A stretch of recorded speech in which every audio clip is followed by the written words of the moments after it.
Hello and welcome to the official podcast of Palate Exposure, featuring Ilona Thompson, a podcast for those seeking the ultimate in wine, food, and travel.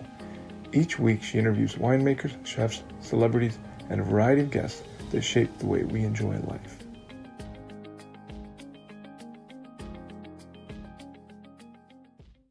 You just need to learn how to listen, and I think a lot of us, and hopefully at some point the pendulum swings back, but I'm not positive that it will.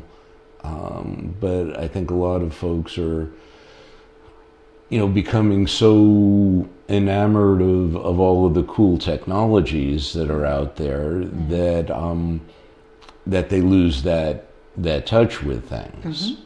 Yes. And then they're losing their ability to react, and respond, to what's real. I mean, the stuff happening on your phone is not real. Sorry. No, it isn't. And we perpetuate that virtual reality because I think it's harder to hold yourself accountable that way, right? Because it isn't a different realm as opposed to, hey, this is happening in front of your eyes. You can turn away, but it's still happening. Right. So how many acres were you managing at that stage in your career? So you started. Well, when I was in Ukiah, when I was working for Andy up there, I wasn't managing anything. Okay. I was a laborer. Okay.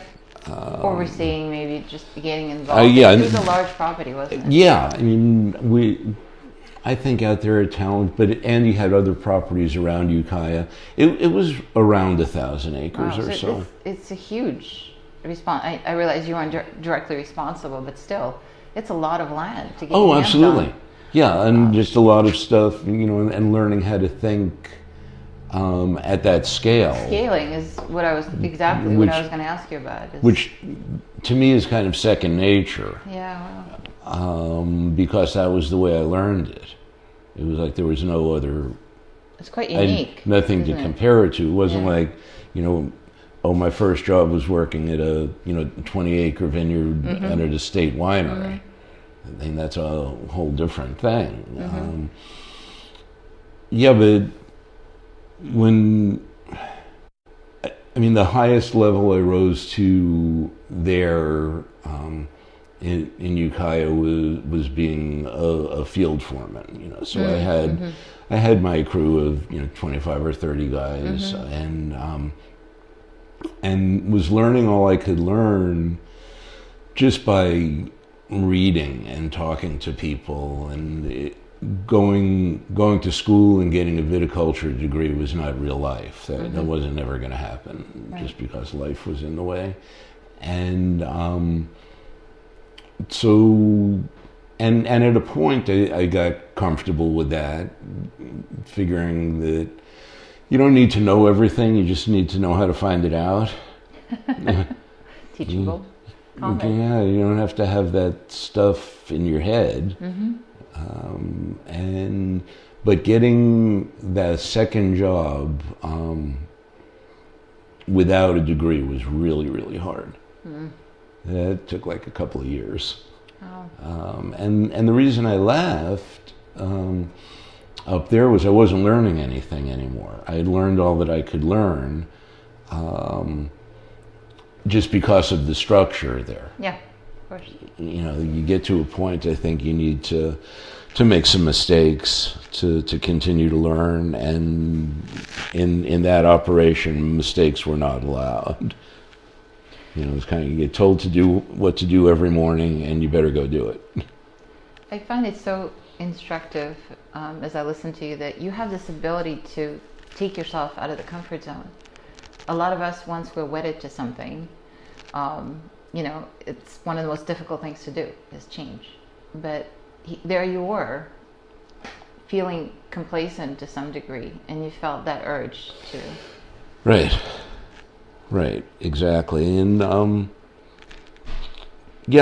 it was a hard thing to do. I mean, there were family reasons that really complicated it, but I I was just absolutely driven at that point. I mean, I needed to learn more, and I mean, I was totally serious about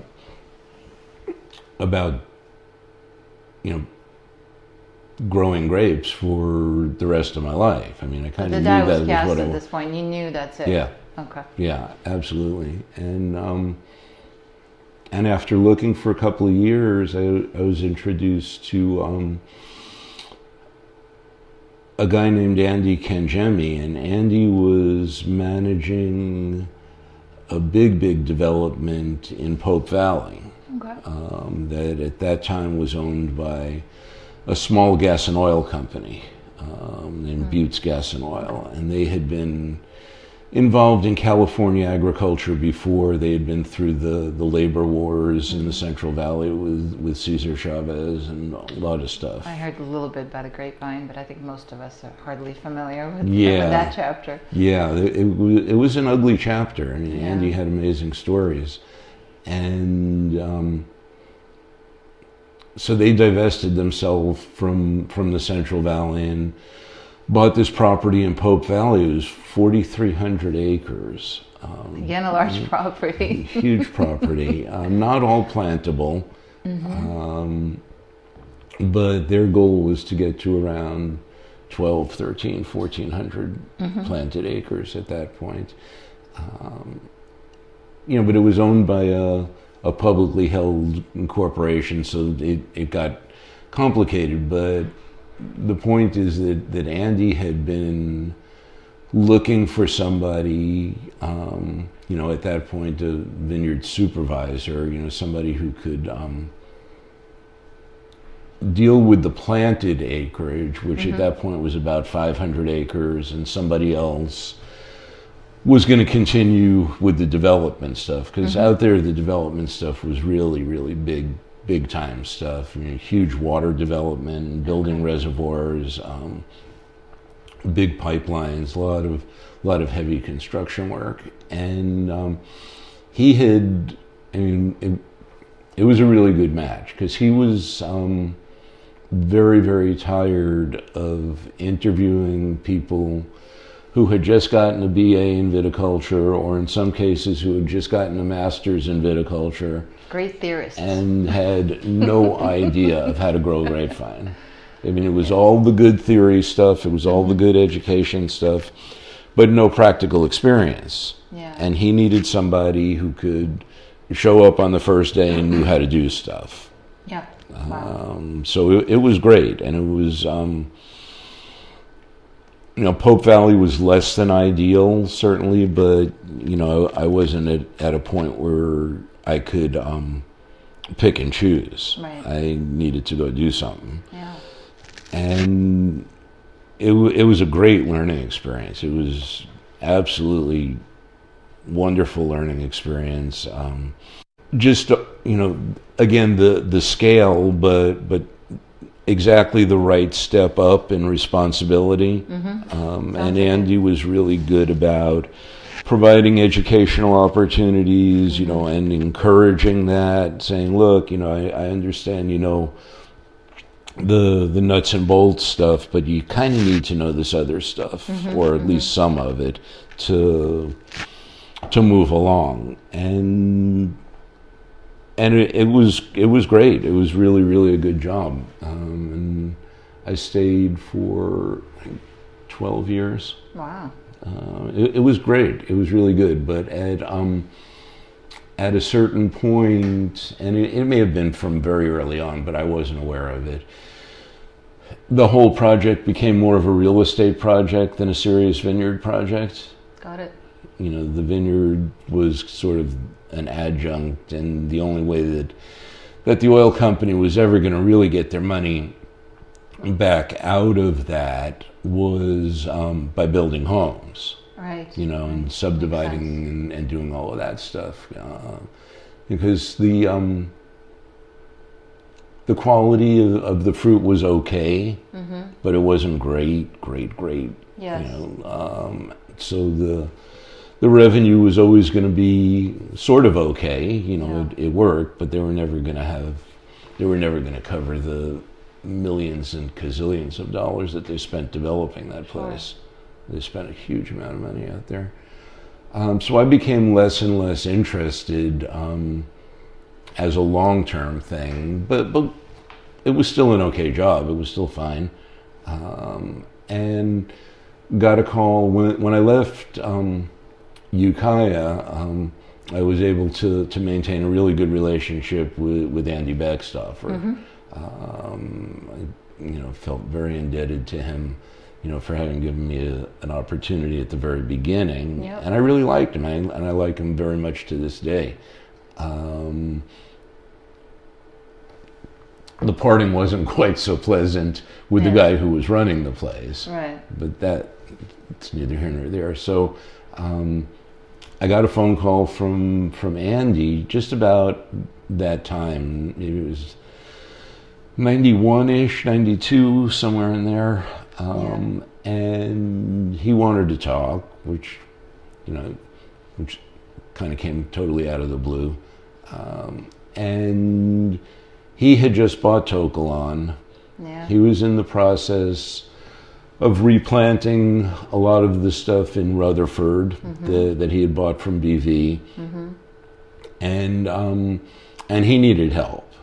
But it was sort of, again, it just was a really good fit that he needed help for a while.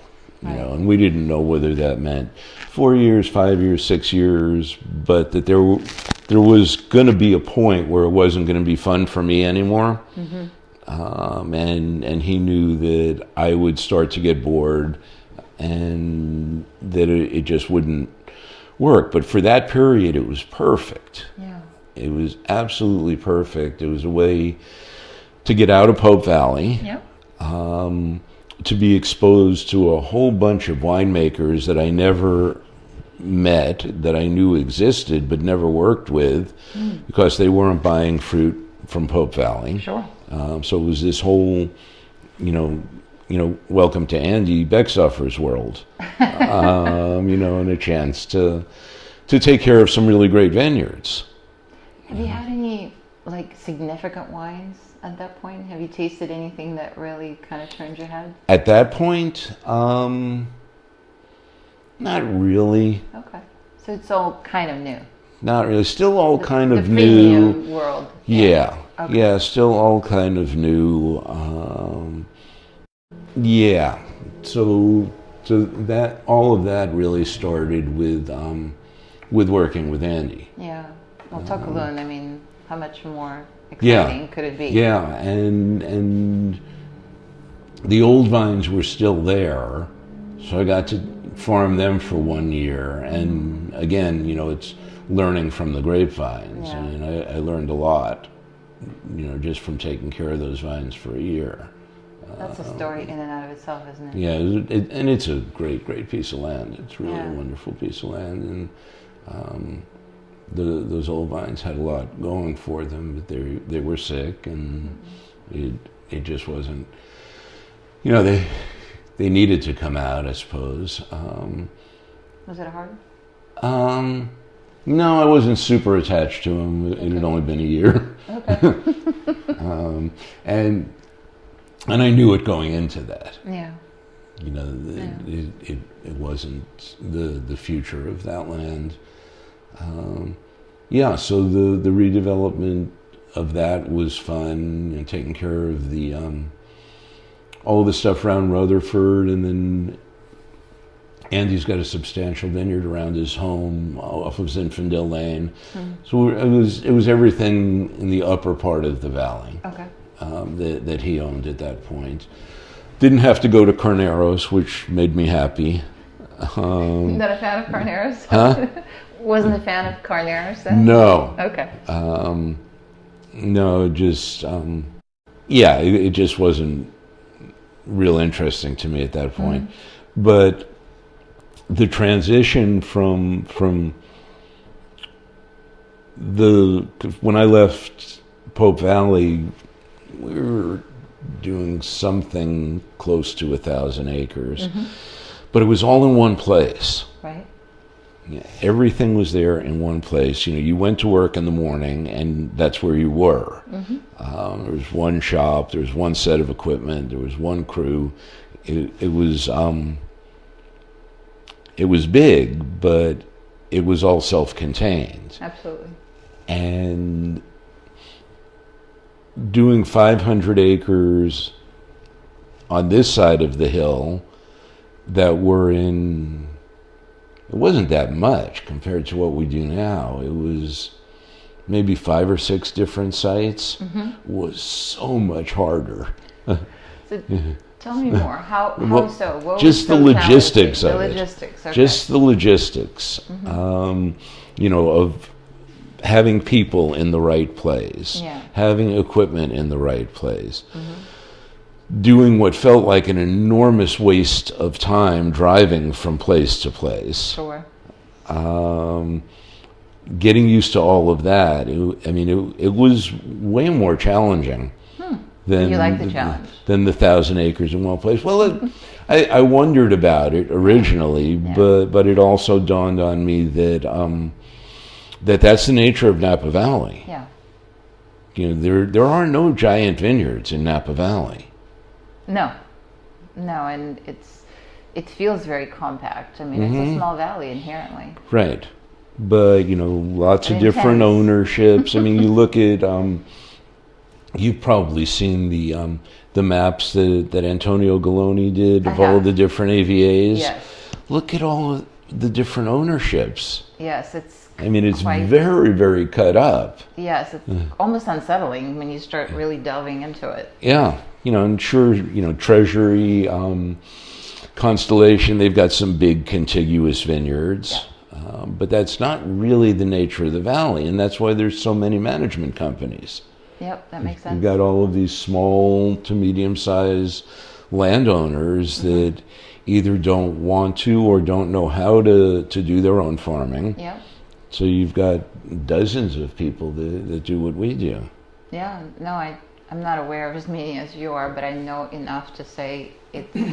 Again, it's interesting because 600 some odd bonded wineries in Napa Valley. Yeah. And viticulturally speaking, it has to be intense, and it just kind of goes into instead of a macro, into micro environment. When you're paying so close attention to a very small concentrated area. Right. So that has to be in that of itself a very, very unique dynamic. I don't think there's anything like that in the world. Yeah, you think of Burgundy, which is a bunch of really, small vineyards, but most of those people are doing their own work. Exactly. Yeah, it's more of a vigneron, and it's kind of they're all things to that piece of land. But. Yeah. So, did you realize at the time? You knew that Tokelon was such a storied property, but did you feel any pressure that you're stepping into kind of a large pair of shoes? Are you tending to some of the ultra premium land? Sure, but I really welcomed it. Yeah. It wasn't like it was intimidating. I think those things are intimidating only if you don't have the tools to deal with them. If somebody says, climb a 40-foot wall, but I'm only going to give you a 10-foot ladder, yeah, that's kind of intimidating. But Andy had a great operation in place. He had really, really good people working there, so it was just kind of guiding that. Yeah. So it sounds like it was a very symbiotic relationship, and worked really well for the time. Yep. And obviously that's another step in your development as a professional, because it gave you a different set of challenges. Exactly. So you're now well prepared for really anything. You went from large scale to boutique. You clearly excelled at both, or you wouldn't have been moving forward. And what happened subsequently? Did you strike out on your own, or? Sort of. There was a really nice opportunity that presented itself. Somebody had sold a nursery business, had a grapevine nursery, but also owned some vineyard property. Okay. And previously, the nursery people had taken care of his vineyards. Oh, okay. So when he sold the nursery, he wanted to keep the vineyards, and the guy who was running the business for him thought that the best platform for doing that was going to be to establish a vineyard management company that would have that as their sole client, and it was about 150 acres or something. And when they approached me about doing it, my question was, well, yeah, what am I going to do the rest of the time? Yeah, that's not even close to enough to do. And the answer was, well, we can grow this business, from that platform. You know a lot of people, we know a lot of people. We can make that happen. And turned out after not very long of doing that it was going to be better if that's what I was going to do, it was going to be better to do it on my own. Yeah. And that was a little bit scary at that point. Why? Besides the obvious. Well, yeah, I mean, there was no there. Ah. You kind of had to make the there. And a couple of really fortunate things happened. The biggest single one that happened that I think of as the most fortunate of all was at Vine Hill Ranch. Their longtime manager was retiring. And I knew the Phillips family through Napa Valley grape growers and through Farm Bureau and that kind of stuff. So I knew Bob, and they were in the process, or had just finished the process, of dividing up what used to be a much larger property. It was all family owned, but different branches of the family wound up owning different parts of it. And Richard Duarte was the manager's name, who had been there forever. He felt like just part of it was not going to be a viable business for him anymore, and he was getting older and he was getting tired, and so it was a good opportunity for him to retire. And we were fortunate enough. I mean, Bob called and we talked for a while, and fortunate enough that he offered us that opportunity. And what came with it was an opportunity to buy all of Richard's equipment, which he was willing to finance. Which was, I mean, it says it was just a super fortunate thing, because that's one of the truly, truly, truly great vineyards in the valley. I mean, it's an amazing piece of property. And, in terms of that being a platform for a business, and I remember talking to Bob about it more than once, if you can't do a good job farming this vineyard, you should find another career. How about that? Because it's really a just don't screw it up kind of property. Yeah, it's really a wonderful, wonderful piece of land. And that led to meeting a whole new set of winemakers. Sure. For whatever reason, over time, Andy Beckstoffer never sold any grapes to Mondavi. And I don't know if there was some personal stuff. I have no idea what it was, but that's just the way it was. Yeah. So I had never worked with anybody from there, so I got to meet those folks at Vine Hill, the folks from Harlan, folks at Cake Bread. Well, Cake Bread we'd worked with a little bit at Beckstoffer. Okay. Etude, some really, really great. Tony Soder at the time? Yeah. Yeah, and that's a whole separate story, but getting to spend any time at all in the vineyard with Tony was amazing. Wow. He was really, really, really a smart guy and had a great sense of things, of how to do things. So then it just kind of expanded from there, because we got to meet all of these people largely through Vine Hill. It just kind of grew from there. Winemakers would refer us to people. I have to give a lot of credit early on, both to Tony and to Bruce Cakebread for emphasizing, what's really, really important to the winemakers. And what was it that they were communicating consistently? Mostly just attention to detail. Okay. Devil's in the details. Right? Yeah, it really is. And doing all of the little stuff carefully and on time. It was a little bit different when I was working for Andy. Yeah. The relationship was a little more arm's length. More autonomous than what you entered once you started working directly with people that purchase fruit. Right.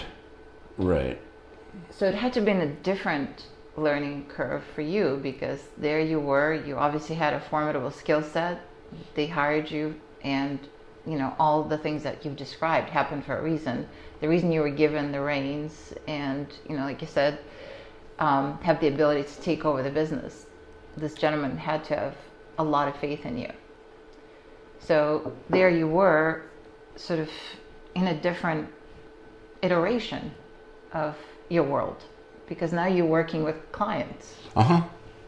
So what was that like? How did that develop? You really have two clients if you're doing it right, I think. You've got the owner of the vineyard who's paying you, but in a lot of senses, the people he's selling grapes to are also your client. Exactly. And you've got to, walk that line of making sure that everybody is getting what they need.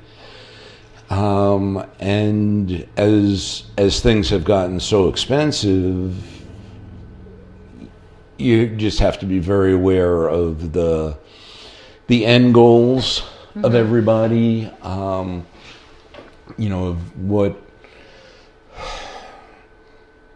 what kind of bottle of wine that fruit is going into, what the owner needs, in terms of revenue, and I think a lot of it is because we have over 40 clients. Wow. So a lot of it is doing what's appropriate to the site. And one of the things that I tell new clients or potential clients, particularly if it's people who are new to the valley and they just bought a piece of land, and geez, I'm sorry, it's not Tokelon. But here's the bad news. But you always have to do what's appropriate to the site. Sure. And if you're a grower, dollars per ton is a completely meaningless number. Okay. Dollars per acre is all you care about. And 3 times 10 and 10 times 3 is the same at the end of the day. So, if you have a piece of land that is not going to warrant growing really, really expensive grapes, then you need to have that land be more productive. Yeah. You need to be selling it to the winery that has a program where it fits, and making everybody's numbers work. The conclusion of this interview can be found in the next podcast, already available for your download. Thanks again for tuning in to the official podcast of Palate Exposure, featuring Ilona Thompson.